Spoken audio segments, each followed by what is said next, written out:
We really have two big goals. One is to just be a really successful offshore sailing team. So we were really focused on winning the Ocean Race, formerly the Volvo Ocean Race, and this will be our third campaign now, and I think we're really in a position to put our best foot forward and put together a winning campaign.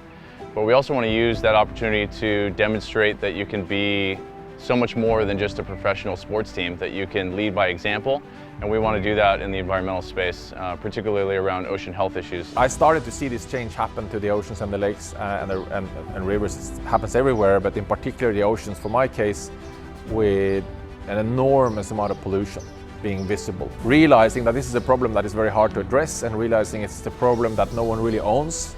And one of the roles boaters have is to be the eyes.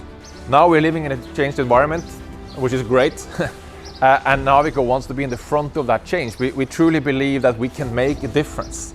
It's not only about being a good citizen, which we all should be, and it's not only about meeting the new requirements that companies have to meet, but it's the fact that it's great to do something good, and we should all try to make a positive impact. We're building a new Imoca 60 right now.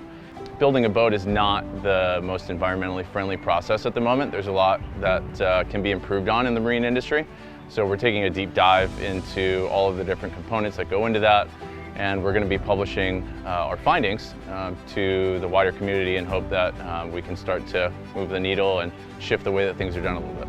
I think it's essential for Navico's success to work really close with the best in each of the sports or segments we play on the water. So whether it's fishing or powerboating or sailing, we're really working to have a close relationship with those athletes who are the best at what they do.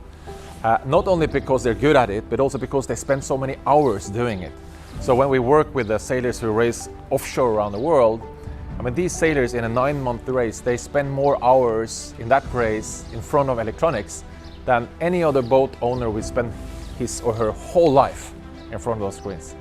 Being successful on the water means that you need to have the best technology and the best tools available to you. And from a marine electronics perspective, there's no better partner than B&G. They have an incredibly successful track record, they make really high quality products, and for us that's absolutely critical to what we're trying to achieve both on and off the water.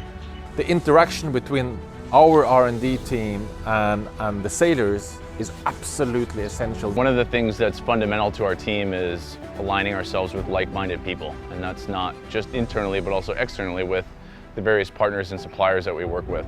And from that perspective, B&G is a very natural fit.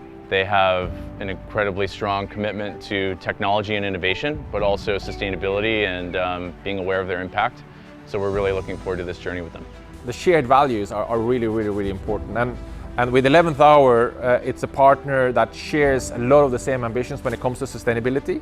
It's also a group of people that we have gotten to know, so we know what they stand for, we know which values they stand for as people. and that matters to us. So, and it helps us to develop product, it helps us to share communication and as I said, amplify what we really believe in as brands and as a company and as humans.